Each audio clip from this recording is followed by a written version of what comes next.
जहां चर्चा हमने कुछ और करनी थी, यहाँ पर इतना नौजवान बेरोजगार है, उसकी बात ही नहीं हो रही।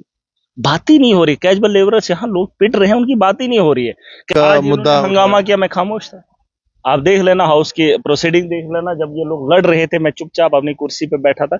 मैं मुद्दों पे उठूंगा, मुद्दों पे लड़ूंगा। वहां उस हाउस के अंदर भी मजाक हुआ देश के लोगों के साथ, और यहाँ पे भी हुआ। मैं चाहता हूं कि जो जेन्युइन मुद्दे हैं उन पे चर्चा हो, और अगर उन पे चर्चा नहीं होगी तो मैं अपना गला नहीं फाड़ूंगा। तो वक्फ के लिए यहाँ पर चर्चा क्यों हो? नहीं, यहाँ पे इसलिए जरूरी है क्योंकि बड़े हाउस के अंदर ये माहौल बनाया गया। अगर ठीक है, यहाँ पर ये क्यों डरते हैं चर्चा करने से? मुझे भी मौका मिलेगा, मैं वक्फ के अगर ये गिने ना कि हमने ऐसा किया, मैं महराज मलिक है। महराज जी, आज 10-12 दिन के बाद जो है असेंबली सेशन लगा है, और ईद भी थी, नवरात्रे भी थे, उसके बाद आज आपका असेंबली का सत्र शुरू हुआ है। अभी फिलहाल कुछ देर के लिए adjourn हुई है। क्या आज का मामला रहा है? देखिए, हाउस के अंदर ये जो ऊपर हाउस के अंदर इनने वक्फ बिल को लाए थे, बहुत चर्चा हुई और बहुत गुन गाए गए। मुसलमानों के लिए बेहतर बिल लाया है, मुसलमानों के साथ इंसाफ किया है हमने। आपको पता होगा पिछले 10 साल से बीजेपी का वजूद ही एंटी मुस्लिम से हुआ है ना। आज वो बता रहे हैं कि आज वो कैसे गिना रहे हैं कि ये मुसलमानों के लिए बेहतर हो सकता है। अगर ये चीज मुसलमानों के लिए बेहतर है तो बाकी धर्मों में भी ये चीजें होनी चाहिए थी कि खाली मुसलमानों के साथ आज हमदर्दी दिखाने का वक्त आ गया है। बात वो नहीं है, बात साफ है कि बीजेपी सत्ता में तब तक है जब तक वो मुसलमानों के मुखालिफ काम करती रहेगी।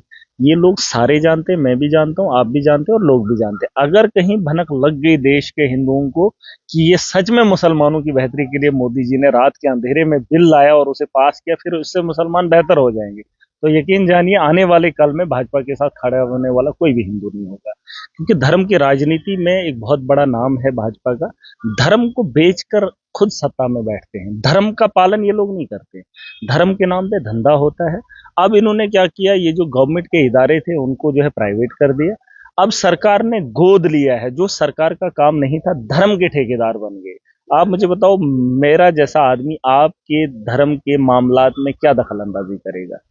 भाई, धर्म मेरा है तो मेरे ही लोग उसमें धर्म के अंदर जो है बैठकर बात करेंगे कि इस धर्म के अंदर क्या चीजें बट लानी इनका चाहिए। कहना है कि बिल में जो कांग्रेस के समय में कुछ अमेंडमेंट्स आई थी उसको अब आज अगर बिल देखिए, बीजेपी तो वक्फ को तो मुसलमानों नहीं के खिलाफ, छेड़ा है। देखिए बीजेपी तो मुसलमानों के खिलाफ है, ये आप भी जानते हैं, मैं भी जानता हूं, और देश के अंदर राजनीति इन्होंने इसी तरह पे की है। ठीक है, अगर इन्होंने चलो छेड़ा नहीं छेड़ा, ये मुसलमान, ये तो मोदी भी कह रहा है ना खुद की, ये मुसलमानों की बेहतरी के लिए ठीक है। अब मुझे बताओ, हिंदुओं की बेहतरी के लिए कब काम होगा? ये भी तो जानना मेरे अधिकार है, क्योंकि 10 साल के अंदर नौजवानों के रोजगार के बारे में सदन के अंदर बहस नहीं हुई, कभी चर्चा नहीं हुई कि बेरोजगारी को हमने इतना खत्म किया, नौजवानों को हमने इतना रोजगार दिया। जिन मुसलमानों के साथ हमदर्दी ये दिखा रहे हैं, वो देश के हिंदुओं को खुश करना चाहते हैं।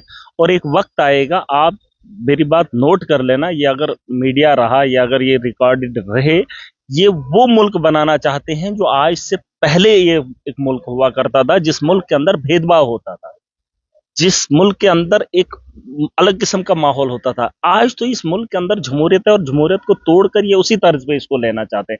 मैं चाहता हूं कि अगर मुसलमानों के साथ हमदर्दी है तो हिंदुओं के साथ 10 साल से हमदर्दी क्यों नहीं हो रही है? क्या आपने जज्बात के साथ ही राजनीति करनी है? इन्होंने बिजली को प्राइवेट कर दिया, स्कूलों को खत्म कर दिया, यहाँ पर भी क्लोज कर दिया।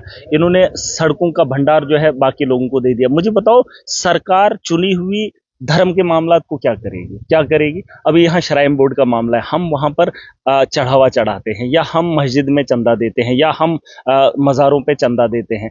अब मुझे बताओ, वहां पर कमेटी लोकल थी, मुस्लिम्स की थी, और वो देखते थे कितना चंदा आया है, कमेटी देखती थी और उसके हिसाब से वो पैसा लगाती थी। या वो जमीन है, उस जमीन पे क्या करना चाहिए, किन लोगों को देना चाहिए, ये मतलब आबो अजदाद की पूर्वजों की जमीनें हैं, उन जमीनों को वक्फ कहा जाता है।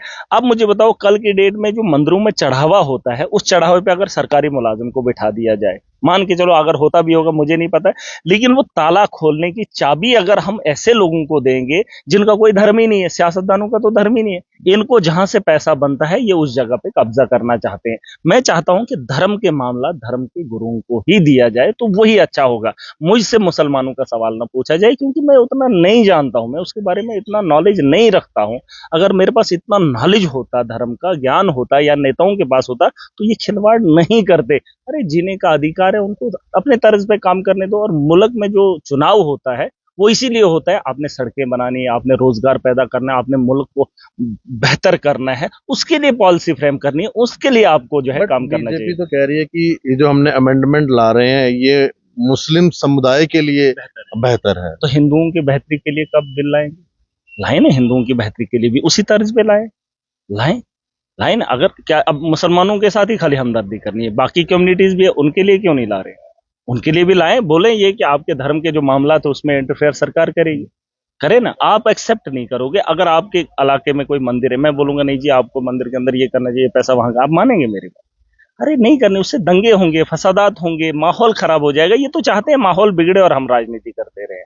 मेरा ये कहना है कि उसके अलावा क्या और कोई काम ही नहीं है, और कोई काम नहीं है। यहां पर आप सुन लीजिए मेरी बात, मुसलमानों की अगर इतनी हमदर्दी है, मुसलमान, मैं मुसलमान हूं, मैं कहता हूं फायर एंड इमरजेंसी में स्कैम हुआ, आपको पता है? आपको पता है 10-15 लड़कों को मुस्लिम को जो है लगाया, एक ही गांव के अंदर लगाया। एलजी का दौर था, मैंने मांग की, बाकी लोगों ने मांग की, उनके खिलाफ कार्रवाई करने में क्यों दिक्कत हो रही है? तक नहीं हुई। क्यों नहीं? नहीं क्यों दिक्कत हुई? निकाल देता एलजी, क्या उसको कोई मारता?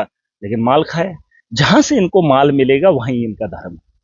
और ये उसी के, और ये दिल की बात मैं बता रहा हूं, ये धर्म को नहीं मानते हैं, ये खुद को खुदा मानते हैं, खुद को भगवान मानते हैं। बस माल के इकट्ठा कहां से होगा, किस तरह पे जो है लोग। और वहां पर भी मजाक हुआ उस हाउस के अंदर, और इस हाउस के अंदर भी मजाक हो रहा है। जहां चर्चा हमने कुछ और करनी थी, यहां पर इतना नौजवान बेरोजगार है, उसकी बात ही नहीं हो रही, बात ही नहीं हो रही। कैजुअल लेबरर्स यहाँ लोग पिट रहे हैं, उनकी बात ही नहीं हो रही है।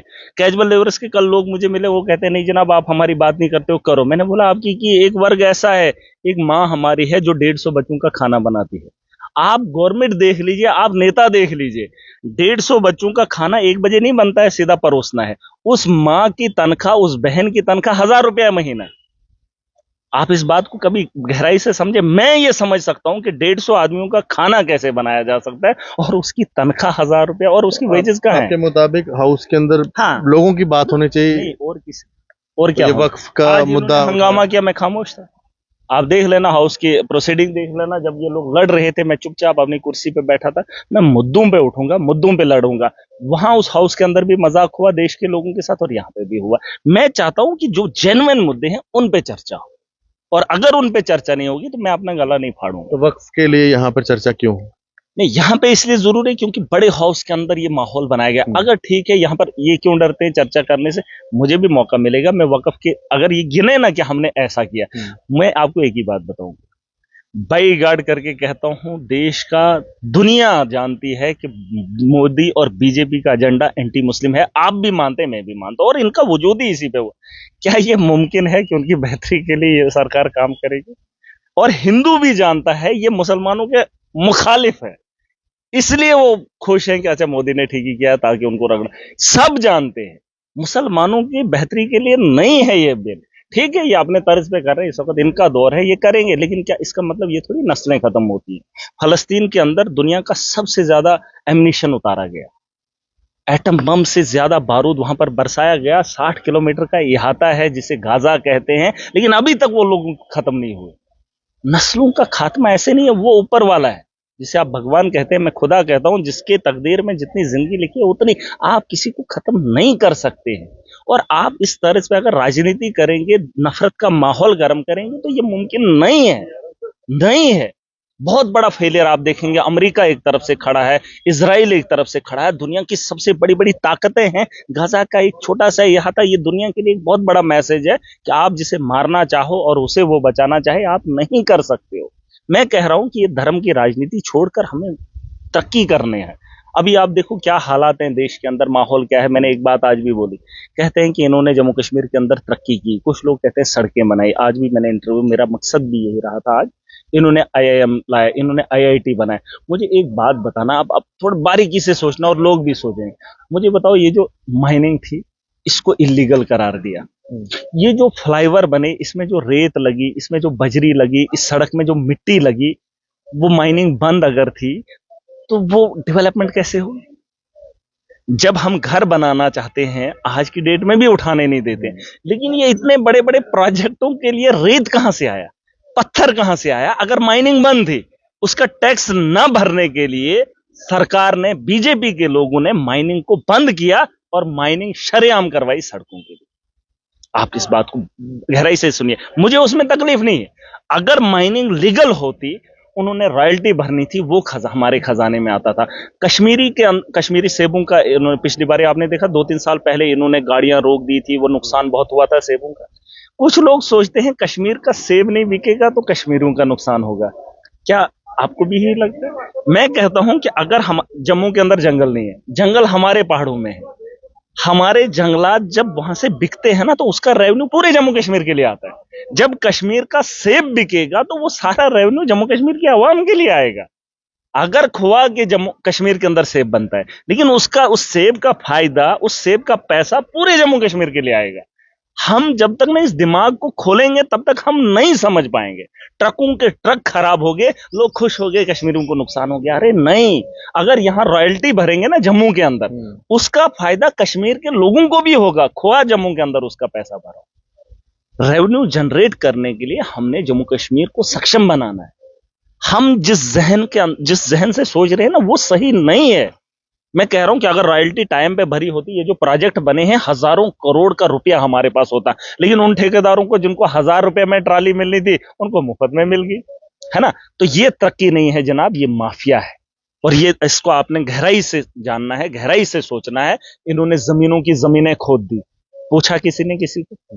पूछा किसी ने किसी को? नहीं, हमारी जमीनें खोद ली, फॉरेस्ट खोद दिया, पेड़ों के पेड़ काट दिए। यहां IIM जाना, 50,000 पेड़ों को काट दिया, जिसके एवज में 5, एक पेड़ के बदले 5 लगाने थे, पता कर लेना। IIM के अंदर 0.06 हमारा कोटा भी नहीं। वहां पर मुलाजिम 2 आदमी हैं जम्मू कश्मीर के, और कह रहे हैं IIM बनाया। वहां पर तो कोटा होना ठीक है, हमारे बच्चे कंपीट नहीं कर सकते नेशनल लेवल से कम रिजर्व कुछ तो कोटा होना चाहिए। अगर 10% हो, 5% हो, लेकिन कोई नहीं बोलता है। वहां पे चपरासी रखे हैं और चपरासी को गाली देने वाला बाहर का है। और मुझे इस बात की तकलीफ है। आप देख लेना, आप बड़ी गहराई से देख लेना, ये नहीं देखते हैं कि ये हिंदू है या मुसलमान। मैंने आज भी कहा कि अगर इन्होंने देश के अंदर बदलाव लाया, मुसलमानों को टारगेट किया, ठीक। क्या मुझे बताओ, कोई हिंदू आदमी जब हिंदू पटवारी के पास जाता है, क्या उसके माथे पे तिलक देखकर वो अगला तिलक वाला उसका काम बिना पैसे के करता है? नहीं करता है, नहीं करता है यार। अगर धर्म को वहां पर नहीं देखा जाता है तो हमने राजनीति के अंदर क्यों लाना है? मैं आपको एक सिंपल बात बताऊंगा। आप मैच देखते हैं? आपकी मैं बहुत वीडियोस देखता हूं, शौक तो मुझे भी क्रिकेट खेलने में। मैंने एक बात बोली थी, रोहित शर्मा अगर पाकिस्तान से मैच हार जाता, क्या देश के लोग ताली बजाते? बजाते? आप भी बताओ, आप क्या कहते? अगर मान के चलो पाकिस्तान 400 रन बनाता उस दिन चैंपियन ट्रॉफी में, भारत की टीम 100 में ऑल आउट हो जाती है, हो जाए, आप मुझे बताओ आप क्या खबर चलाते? दिल की बात बोलना, खिलाफ चलाते ना कि रोहित शर्मा को नहीं आया, बोर्ड ऐसे है, वो ऐसे है। आप क्रिटिसाइज करते हैं क्योंकि वो जेन्युइन है, आपको अपना दर्द दिखाना है, भाई तुमने नहीं खेला। एक राजनीति ऐसी है जिसमें झूठ भी बोलो हम तालियां बजाते हैं। क्यों? जानते हुए भी क्यों बेहुदा मजाक करते हैं हम? जब मोहम्मद शमी विकेट लेता है तो आप बोलते हैं। भाई वही आदमी जब राजनीति के अंदर हम लोगों को लूट रहा है तो हम तालियां क्यों बजा रहे? बस मुझे यह दुख है, जिस दिन आप गेम की तरह देखेंगे, क्रिकेटर की हैसियत से एक राजनेता को देखेंगे जो काम करेगा उसकी तारीफ करेंगे, उस दिन मेरा मुल्क तरक्की करेगा। ये काम है जनाब। ये राजनीति पूरा देश नहीं है, पूरा धर्म नहीं, इनका एक ही काम है। धर्म अलग है, देश अलग है, इनका काम डेवलपमेंट है। ये बड़े, मैं क्या हूं आपको पता है? मैं वो आदमी हूं जिसको ये लोगों का पैसा है, जिन लोगों ने मुझे वोट दिया ना, उन्हीं लोगों का पैसा मेरे पास है।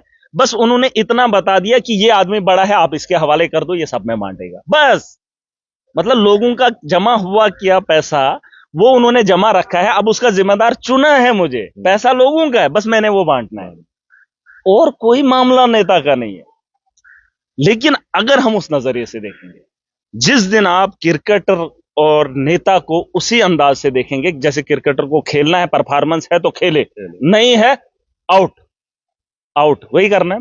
आप जब नेता परफॉर्मेंस भी नहीं देगा, पता है गलत है, लेकिन फिर भी तालियां बजा रहे हैं। और ये 28 से पहले, जब चुनाव से पहले थे तो एक को भी नहीं मानता था कि मैं बीजेपी को वोट दूंगा, लेकिन जब चुनाव आ गया 25 की जगह 28 दे दिए। बस ये चीजें जो है हमें हर्ट करती है। मैं चाहता हूं कि लोगों को सोच बदलनी है। कुछ नहीं होगा अगर LG के दौर में उन 15 को जो है नहीं निकाला जा सका, किनको? फायर एंड इमरजेंसी को, तो ये मुसलमानों के दुश्मन नहीं है, ये सबके दुश्मन है, ये देश के दुश्मन है। इनको जहां से पैसा मिलेगा वही उनका धर्म है। बहुत शुक्रिया। तो आज